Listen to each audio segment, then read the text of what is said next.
Today's breakfast has 2 forageable plants from my backyard garden, which is such a rad addition to a version of this meal that I've made 1,000 times before. Gosh dang, I love it out here, dude.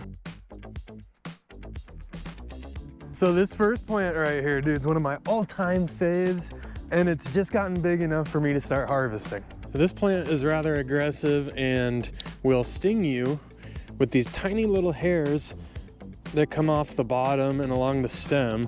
And you can just go through and give this plant a haircut. So I'm just kind of pinching at the top. And what you're doing here is promoting new growth. So after this plant grows back, you're producing just about twice as much food. You cut it and it sends off 2 new shoots. That should be enough. I just need, you know, a serving for today. There's a bunch of the next plant I want that's growing down here along the crack and in this raised bed, and it is chickweed. Chickweed, like stinging nettle, dude, is packed with nutrients. It's super vegetal and tasty, and this specific species is invasive, so you can pick all that you want.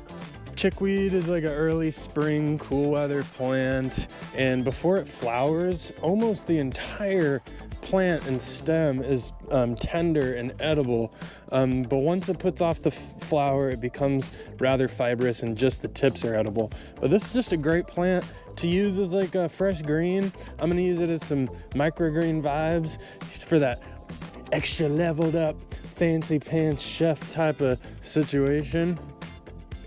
It's pretty funny, chefs pay big dollars for microgreens when you could just use chickweed that's kind of growing all around. I've got my greens all picked and ready. It's time to get inside and get cooking.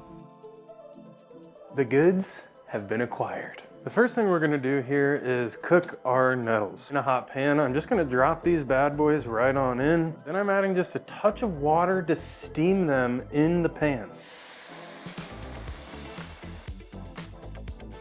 Now I'm gonna go in with a touch of salt and just a little bit of lemon juice because this is gonna be the acidic kind of pop or addition to my meal. Stinging nettle has to be cooked so the stingers don't hurt your insides, but you can also roll them out with a rolling pin to kind of get rid of those stingers. So they've cooked all the way down and it become nice and tender. This is all that's left.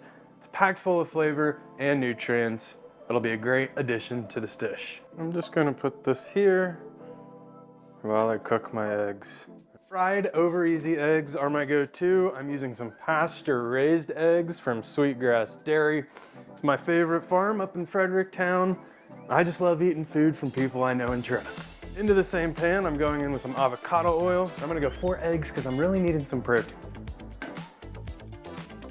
Listen, cooking eggs in a stainless steel pan is a little bit of an art. If you find that your fried eggs are starting to get stuck in your stainless steel pan, dude, just turn off the heat. What's gonna happen is that some moisture is gonna come out of those eggs and help free up the stuck on bottom underneath. So just be patient and these stuck on eggs will come up super easy. Nice. Once you get them all flipped over, you can turn the heat back on and lightly cook that other side. Let's get these on the plate. This is my favorite chip, dude, to have with eggs. It's got super minimal ingredients.